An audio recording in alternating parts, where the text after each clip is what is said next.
Hello engineers, আমি তোদের জন্য নিয়ে চলে এসেছি আর একটা নতুন টপিক, যেটা হচ্ছে ডবল রিফ্র্যাকশান। আমরা রিফ্র্যাকশান মানে সবাই জানি, প্রথমেই আগে প্রিজমের এক্সাম্পলটা মাথায় আসে। সেটা কেমন দেখতে ছিল, এরকম যে এখানে একটা লাইট ইনসিডেন্ট হচ্ছে, এটা হচ্ছে ইনসিডেন্ট অ্যাঙ্গেল। আর এখানে যদি একটা নর্মাল টানি, তাহলে এর ভেতর দিয়ে লাইট চলে যাচ্ছে, সেটা একটু বেঁকে যাচ্ছে। এই যে অ্যাঙ্গেলটা নর্মালের সাথে, সেটা হচ্ছে আর, যেটা হচ্ছে অ্যাঙ্গেল অফ রিফ্র্যাকশান। এখানে আমরা কি দেখছি, যে একটা রে ঢুকছে, ওই একটারেই প্রিজমের মধ্যে দিয়ে যাচ্ছে, মানে সিঙ্গেল রিফ্র্যাকশান। কিন্তু ডবল রিফ্র্যাকশান মানে কি, একটা রে ঢুকবে, দুটো রে বেরোবে, সেটাই হচ্ছে ডবল রিফ্র্যাকশান। যদি আমরা এখানে একটা জায়গায় দুটো দেখতে পাই, সেটা হচ্ছে ডবল রিফ্র্যাকশান। তো ডেফিনেশনটা একবার দেখে নিই। ডেফিনেশনটা হচ্ছে, when a beam of ordinary light is made to pass through a calcite crystal, এটা একটা বিশেষ ধরনের ক্রিস্টাল যেটার দ্বারা ডবল রিফ্র্যাকশান আমরা দেখতে পাই। ইট গেট স্প্লিট ইন্টু, এই যে, two refracted plane polarized rays. This phenomena is called double refraction. রেগুলো পোলারাইজড রে হতে হবে, আর দুটো হবে, আর ক্যালসাইট ক্রিস্টাল, এই তিনটে জায়গা যেন ডেফিনেশনে থাকে, এটাই ওরা মেন চেক করবে। তারপর আমরা এটা দেখে নিলাম, তারপর ক্রিস্টালটা কেমন দেখতে হয় সেটা দেখে নিই। আমাদের ক্রিস্টালটা এরকম দেখতে হয়, ক্যালসাইট ক্রিস্টালটা, যেখানে আনপোলারাইজড লাইটটা এখানে পড়ে। এই ডট ডট ডটটা হচ্ছে অপটিক অ্যাক্সিস, মানে অপটিক্যাল অ্যাক্সিস। ওর ডেফিনেশনটা আমরা দেখে নেবো যে এটা বোঝাতে কি চাইছে। এই রেটা এলো আনপোলারাইজড লাইট, নিয়ে দেখ দুটো রেতে স্প্লিট হয়ে গেছে। আমরা প্রিজমে কি দেখছিলাম, একটা, এখানে দেখ দুটো রেতে স্প্লিট হয়ে গেছে। এবার এইটাও পোলারাইজড লাইট, এটাও পোলারাইজড লাইট, কিন্তু এটা এরকম দেখতে, এটা কেন এরকম দেখতে? এই যে পেনটা, এটা তো পেন, আমরা পেপারের ওপর রাখলাম, তাহলে প্লেন অফ পেপারে বা প্যারালাল অফ পেপারে এই পেনটা রাখা আছে, তখন পেনটাকে এরকম দেখতে। কিন্তু যদি আমি এটাকে নর্মাল রেখে দিই পেপারের সাপেক্ষে, তাহলে আমরা কি দেখতে পাচ্ছি, একটা ডট। সেই জন্য এখানে ডট আমরা দেখতে পাচ্ছি, এটাও এইটাই, কিন্তু নর্মাল রাখা আছে বলে আমরা এখন ডট দেখতে পাচ্ছি। এইটা হচ্ছে ইরেস, যেটা হচ্ছে এক্সট্রা অর্ডিনারি রেস, আর এইটা হচ্ছে আমার ও রেস, মানে অর্ডিনারি রেস। এবার কথা হচ্ছে, এটা তো এরকমভাবে বেরোচ্ছে আর এটা ব্যাকআপে বেরোচ্ছে, কিন্তু এটা রিফ্র্যাকশানের সময় তো এরকম, যখন ক্যালসাইট ক্রিস্টাল থেকে বাইরে বেরিয়ে আসবে, তখন কিন্তু আবার দুটো প্যারালাল হয়ে যাবে।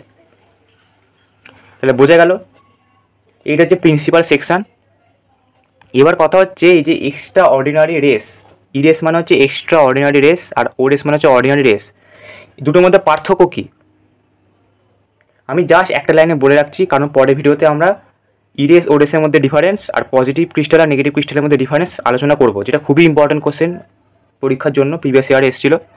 তার আগে আমরা জাস্ট এক লাইনে জেনে নিই যে কী বলতে চাইছি। ইরেস মানে হচ্ছে extra ordinary race. Extra ordinary মানে কি, অর্ডিনারির থেকে একটু আলাদা। ইরেস হচ্ছে অর্ডিনারি যে রুল হয়, মানে স্নেলস ল, এটাকে মানে না, আর ও রেসটা মানে। আর কোনো একটা, এই যে ক্যালসাইট ক্রিস্টালেরই কথা বলছি, ক্যালসাইট ক্রিস্টালের বাইরে যদি কোনো একটা আমি অবজেক্ট রাখি, নিয়ে যদি আমি ক্যালসাইট ক্রিস্টালের ডেটাকে দেখি, তাহলে দুটো ইমেজ হবে। একটা ইমেজ যেটা সেন্টারে ফিক্স থাকবে, ওটা নড়চড় হবে না। আর আরেকটা ইমেজ যেটা ওর অ্যাক্রসে ঘুরবে, যেটা ওর অ্যাক্রসে ঘুরবে এরকম করে, ওটা ভ্যারিয়েবল, ওর কোনো পজিশানে ফিক্স নেই, ভেলোসিটি কোনো ফিক্স নেই, ওটা ঘুরবে।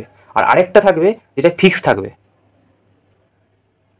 যেটা ফিক্স থাকছে সেটা হচ্ছে অর্ডিনারি রেস রিফ্র্যাকশানের জন্য, আর যেটা ঘুরছে কন্টিনিউয়াসলি ওর এক প্রসেস ফিক্সড নয়, সেটা হয় ইরেস রিফ্র্যাকশানের জন্য। এইটা একবার দেখিনি তাহলে। এই যে আমি এটা কথা বলছি, এটা ক্যালসাইট ক্রিস্টাল, এটা একটা অবজেক্ট, এইখানে একটা আছে, এখানে একটা আছে, এটা হচ্ছে অর্ডিনারি, এটা সবসময় ফিক্স থাকবে, এর ভেলোসিটিও সব ডিরেকশানে ফিক্স থাকবে। কিন্তু এই যে এইটা কিন্তু এর এক পাশে ঘুরবে, এই ইমেজটা কিন্তু ফিক্সড পজিশন বা ফিক্সড ভেলোসিটি কিছু থাকবে না, এক একটা ডিরেকশানে এক এক রকম ভেলোসিটি থাকবে। তো এই কারণেই এটাকে ডবল রিফ্র্যাকশান বলে, দুরকম রে রিফ্র্যাকশান হয়। তাহলে আশা করে বোঝা গেছে। এবার হচ্ছে optic axis of crystal. Optic axis of crystal যেটা, সেটা মানে হচ্ছে it is a direction in which a ray of transmitted light suffers no birefringence, মানে double refraction. An optical axis is a direction rather than a single line, মানে হচ্ছে এই যে calcite ক্রিস্টালটা রয়েছে, আমি যদি এরকম একটা দাগ টানি, এটাকে যদি অপটিক অ্যাক্সিস বলি, এই ডট ডট ডট দাগটাকে যদি আমি অপটিক অ্যাক্সিস বলি, এই অ্যাক্সিস বরাবর যদি কোনো রে আসে তাহলে কিন্তু কোনো ডবল রিফ্র্যাকশান হবে না, দুটো রেতে ভাঙবে না। কিন্তু যদি অন্য কোনো ডিরেকশান বরাবর আসে তাহলে কিন্তু ভেঙে যাবে। তাহলে যে ডিরেকশান বরাবর আসার জন্য কোনো ডবল রিফ্র্যাকশান দেখতে পাচ্ছি না সেটা হচ্ছে অপটিক অ্যাক্সিস। এটা প্যারালালেও হতে পারে, মানে আমি যদি এরকম কিছু ধরি, এটা যদি অপটিক অ্যাক্সিস ধরি তাহলে এটা প্যারালালেও হতে পারে, প্যারালাল বরাবরও কোনো কিছু এলে স্প্লিট হবে না। তো আশা করি বোঝা গেছে, মেনলি হচ্ছে যে অ্যাক্সিস বরাবর এলে কোনো ডবল রিফ্র্যাকশান হবে না। তারপরে ডেফিনেশন হচ্ছে বাই রিফ্রিনজেন্স, যেটা এক্ষুনি আমি বললাম, সেটা হচ্ছে আমরা একটা ফিনোমেনা যেখানে হচ্ছে when an anisotropic material splits an incident light beam into two refracted rays with different velocities and refractive indices।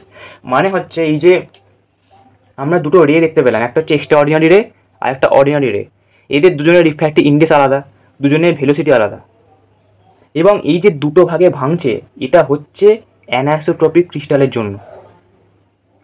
ক্যালসাইটটা অ্যানাইসোট্রপিক বলেই ওর ভেতর দিয়ে যখন যাচ্ছে আলোটা দুটো পার্টে ভেঙে যাচ্ছে, আইসোট্রপিক হলে কিন্তু ভাঙবে না।